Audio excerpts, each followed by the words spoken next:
Welcome to Mind Shield. We protect the mind and pursue the truth. Let's get started.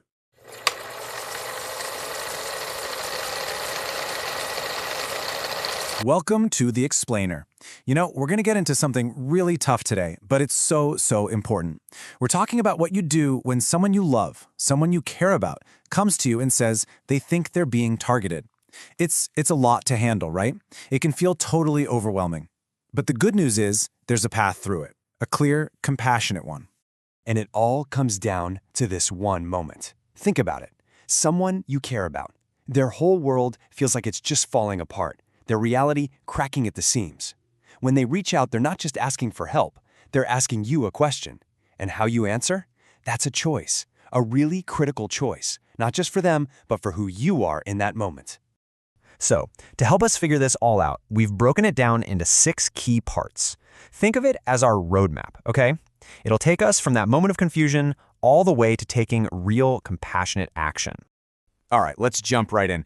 That first moment. It is everything.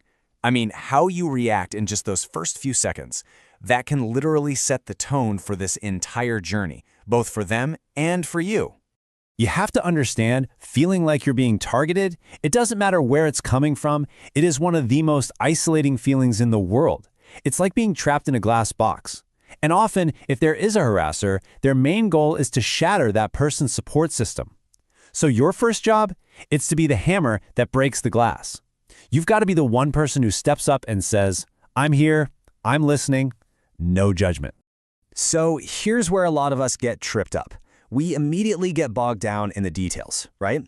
We try to play detective, figuring out what's real and what's not. But honestly, that's not the best approach. It's way more effective to have a clear mission, like 3 core principles that you just don't waver from. And here they are. These are your 3 jobs, your 3 pillars of support. You can think of them as your North Star in all this chaos. What's so powerful is that these work no matter what's actually going on, because you're focusing on the person, not just trying to solve the mystery. Okay, first up, protect dignity. And let's be super clear. This is not just about being nice. It's a strategic move. It's a counterattack. When someone is being made to feel like they're crazy, that whole gaslighting thing, the most powerful thing you can do is look them in the eye and affirm their humanity. That's not just support, that's resistance.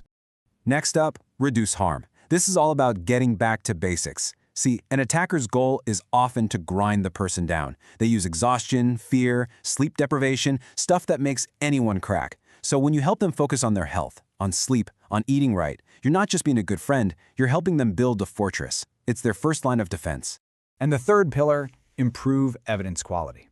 This is where you transform from a passive shoulder to cry on to an active partner. See, you're not demanding they show you a smoking gun. That's just more pressure.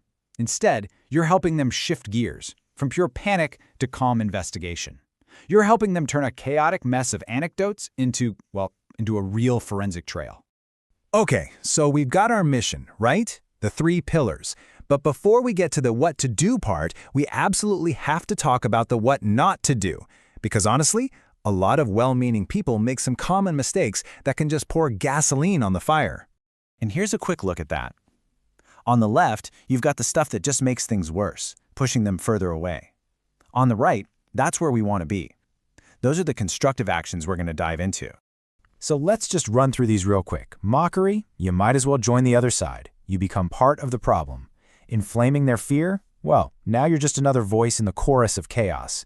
Pushing them to go public too soon? That can be a total disaster, just setting them up for more pain. And demanding impossible proof? Now you're not an ally, you're an interrogator. See how all of these just push them deeper into that lonely, dark place? All right, enough about what not to do. Let's flip the script. Let's get into the do's. This is the playbook, the actual practical steps you can take to be a truly effective, empowering ally. So this is what it actually looks like in action. You're going from being a worried bystander to a real partner, a structured, effective one. The key is you're not trying to be the hero who solves the mystery. You're more like a coach, helping them build the tools and the strength to handle their own situation, starting with the real basics. And this right here, helping them stabilize, this is so powerful. Because here's the secret. These techniques work no matter what the cause is. It doesn't matter if it's a real-life villain or an internal struggle. Getting enough sleep, Eating a decent meal, having a routine, these are just nice things. They're acts of resistance. Going out and doing something normal, something fun, that's an act of defiance. It helps them remember they are more than just a target. Okay, so this next step is where your role can really level up, from just being supportive to being actively involved. If and only if they're okay with it, you can offer to become a witness buddy. Now, this is absolutely crucial. Your job as a witness buddy is not to try and experience what they're experiencing. Don't fall into that trap. Your job is to be a calm, objective scientist of the environment. You're just a second set of eyes, a trusted data collector. You note down everything. The time, what cars are on the street, what the Wi-Fi signal looks like. You're gathering context that they, in their panic state, are definitely going to miss. And this is what that looks like. This log is the whole point. It takes these vague, scary feelings and turns them into hard data. I feel a weird tingling becomes an entry with a time, a place, and a note about a white van parked outside. When you do this over and over, you start to see patterns. You start to separate the signal from the noise. You turn a scary story into a dossier, something real that you can actually analyze.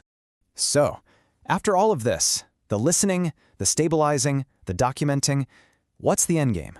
What's the ultimate goal here? You might be surprised. It's actually a lot simpler and maybe a lot deeper than you'd think.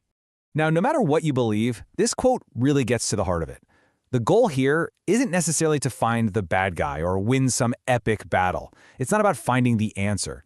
The true goal is just to create a safe place, a safe harbor where someone who is absolutely exhausted can finally rest.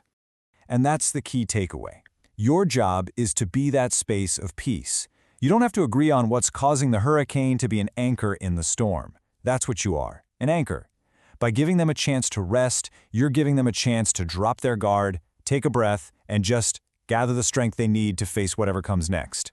Which brings us all the way back to where we started. That moment of choice. When someone you love is lost in that storm and says, "Something is happening to me." The choice is now crystal clear, isn't it? It's the choice to be their anchor. An anchor of compassion, of dignity, and of steady, unwavering support.